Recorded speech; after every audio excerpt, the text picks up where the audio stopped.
प्रिय विद्यार्थियों, मैं गुरमीत सिंह, एसोसिएट प्रोफेसर, हिंदी विभाग, राजकीय महाविद्यालय बूंदी।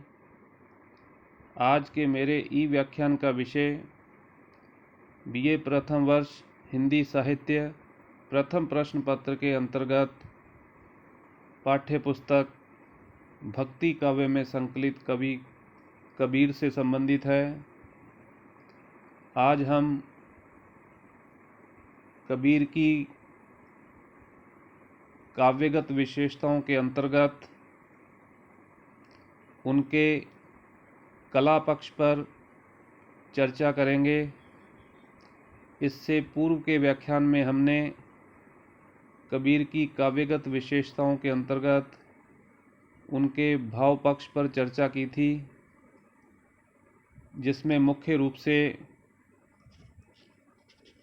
5-6 बिंदु। पहला, गुरु का महत्व। दूसरा, प्रेमानुभूति। तीसरा, विरहानुभूति। चौथा, नश्वरता। पांचवा, ईश्वर मिलन। छठा, मोक्ष प्राप्ति। सातवां, समन्वयवाद। और आठवां, आडंबरों का विरोध। इन बिंदुओं के आधार पर हमने कबीर के भाव पक्ष पर अपने विचार व्यक्त किए थे। आज हम उनके कला पक्ष पर चर्चा करेंगे। काव्य के दो पक्ष होते हैं, भाव पक्ष और कला पक्ष। जिस प्रकार काव्य के अंतर्गत भाव पक्ष की महत्ता होती है, उपयोगिता होती है, भूमिका होती है, उसी प्रकार कला पक्ष के अंतर्गत भी यदि काव्य अपनी सार्थकता को व्यक्त करता है, उसका कला पक्ष जितना मजबूत होगा, वह काव्य एक चिरस्थायी काव्य के रूप में उभर कर सामने आता है। कबीर का कला पक्ष के अंतर्गत भाषा, अलंकार, प्रतीक, छंद का विवेचन किया जाता है। कबीर अपना अनुभव दूसरों तक पहुंचाना चाहते थे। उनमें लोक का हित करने की भावना थी। उनके काव्य के कला पक्ष को सजाने, अलंकृत करने का प्रयास नहीं किया उन्होंने, अपितु उन्होंने अपनी बात सीधे सरल ढंग से कही है। कबीर ने मानव जीवन से उपमान, प्रतीक ग्रहण किए हैं, जो जाने पहचाने होने से आसानी से समझ में आ जाते हैं। पांडित्य प्रदर्शन उनका उद्देश्य नहीं था। इसलिए भाव पक्ष के साथ साथ कबीर का कला पक्ष भी अत्यंत सुदृढ़, व्यवस्थित और जनमानस के हृदय को प्रभावित करने वाला रहा है। सबसे पहला बिंदु आता है भाषा शैली। कबीर की भाषा जनभाषा है, जिसमें तत्सम, तद्भव, देशज, अरबी, फारसी, भोजपुरी, ब्रज, राजस्थानी, खड़ी बोली, पंजाबी आदि भाषाओं के शब्द प्रयुक्त हैं। वास्तव में तो कबीर की भाषा प्रारंभिक हिंदी है।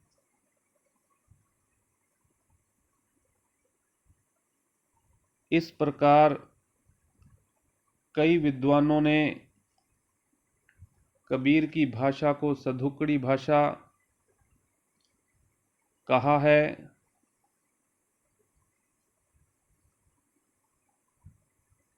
आचार्य हजारी प्रसाद द्विवेदी ने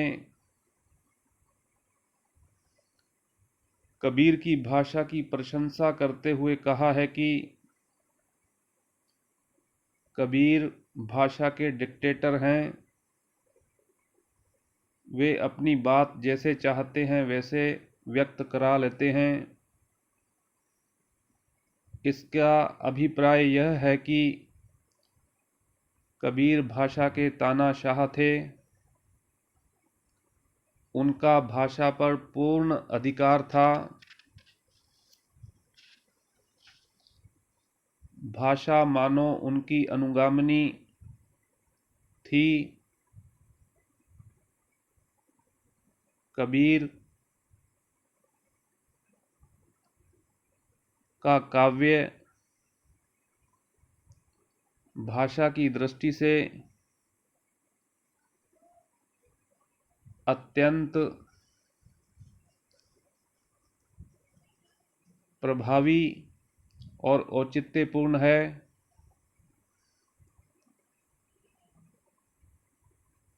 भाषा के साथ साथ दूसरा बिंदु आता है अलंकार योजना।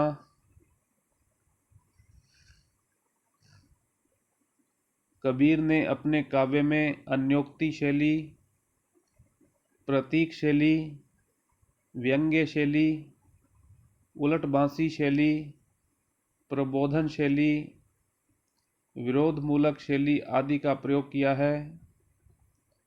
उनकी भाषा शैली में चित्रात्मकता, रोचकता की विशेषताएं हैं। कबीर ने प्रयत्न करके अलंकारों का प्रयोग नहीं किया। वर्णन के दौरान कई अलंकार स्वतः ही उनके काव्य में आ गए हैं। ऐसे अलंकारों में उपमा, रूपक, उत्प्रेक्षा, अन्योक्ति, रूपकातिशयोक्ति, पुनरुक्ति प्रकाश, विभावना, दृष्टांत, काव्यलिंग, अर्थांतरन्यास आदि अलंकार प्रमुख रूप से उनके काव्य में देखने को मिलते हैं। अन्योक्ति का यहाँ पर एक उदाहरण, माली आवत देखकर कलियन करी पुकार, फूले फूले चुन लिए काल हमारी बार।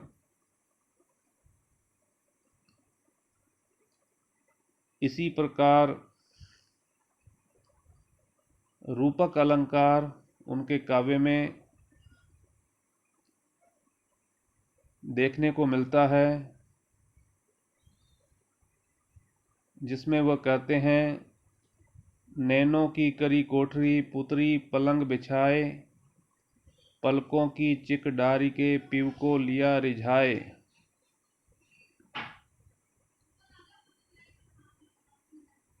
उपमा अलंकार, यह ऐसा संसार है जैसे सेंवल फूल। विशेषोक्ति अलंकार का अनुपम उदाहरण उनके काव्य में देखने को मिलता है। पार ब्रह्म के तेज का कैसा है उन्मान, कहबे कु शोभा नहीं देखा ही परवान। तीसरा बिंदु उनके कला पक्ष के अंतर्गत आता है प्रतीक योजना। कबीर के काव्य में प्रतीकों का प्रयोग हुआ है। कबीर साधक थे। उन्होंने अदृश्य आत्मा परमात्मा संबंधी अनुभूतियों का वर्णन करते समय प्रतीकों का प्रयोग किया है। प्रतीक अमूर्त विषय को मूर्त रूप में प्रस्तुत कर देते हैं। इससे अभिव्यक्ति में सुविधा होती है।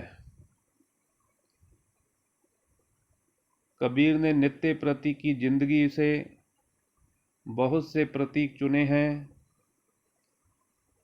कबीर ने आध्यात्मिक वर्णन में माता पिता पति पत्नी संबंधी प्रतीकों का प्रयोग किया है।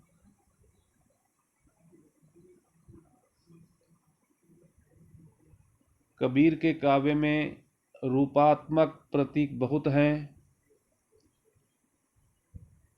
कहीं कहीं पूरी रूपक योजना प्रतीक युक्त है।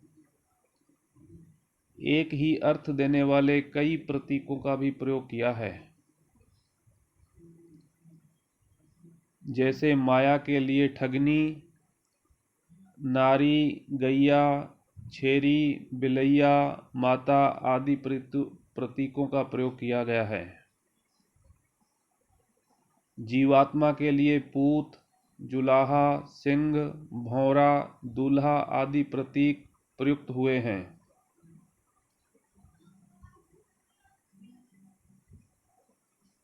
इसके बाद आता है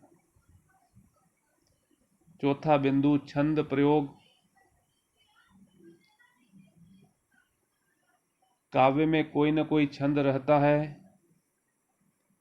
कबीर के काव्य में साखी, शबद, रमैनी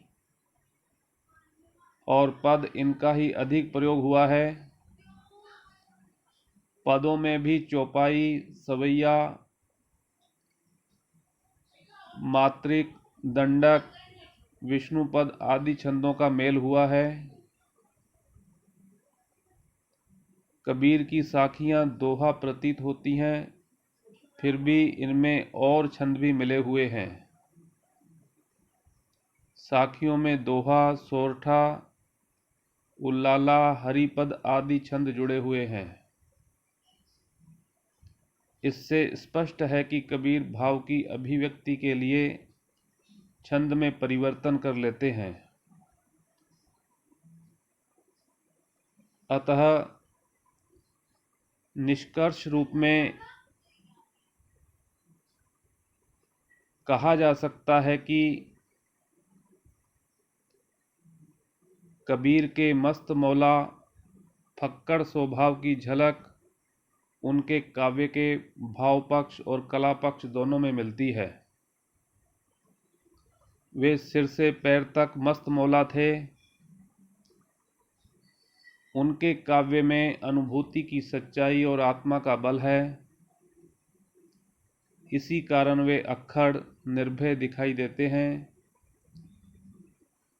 वे सच्चाई व्यक्त करते हैं। विरोध की उन्हें चिंता नहीं होती। काव्य के कला पक्ष को अलंकृत करने का उन्होंने प्रयास नहीं किया और व्याकरण तथा छंद के बंधनों की परवाह नहीं की। उनके काव्य में मुख्यतः शांत रस और श्रृंगार रस मिलते हैं। उनका काव्य पाठक को झकझोरने वाला है। कबीर महाकवि हैं, भक्त हैं, समाज सुधारक, योगी, ज्ञान और महान विचारक हैं। वे भाषा के डिक्टेटर हैं। अतः वे भक्ति काल की संत काव्यधारा के सबसे प्रमुख कवि कहे जाते हैं। तो विद्यार्थियों, आज के इस व्याख्यान में हमने कबीर के कला पक्ष पर अपने विचार व्यक्त किए हैं। दो व्याख्यानों के माध्यम से हमने कबीर के भाव पक्ष एवं कला पक्ष को समझने का प्रयास किया है। यह आपके लिए महत्वपूर्ण है। यदि परीक्षा में कबीर की काव्यगत विशेषताओं पर प्रश्न पूछा जाता है तो आपको कबीर की काव्यगत विशेषताओं को दो बिंदुओं के अंतर्गत रखना होगा। पहला बिंदु भाव पक्ष और दूसरा बिंदु कला पक्ष। इसी के आधार पर आप उनके संपूर्ण काव्य का मूल्यांकन कर सकते हैं। आज के व्याख्यान में हमने कला पक्ष पर अपने विचार व्यक्त किए हैं। कबीर का कला पक्ष अत्यंत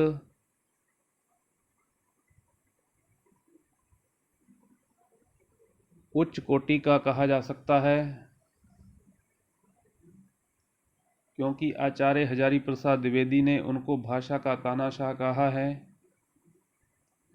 भाषा पर उनका पूर्ण अधिकार था।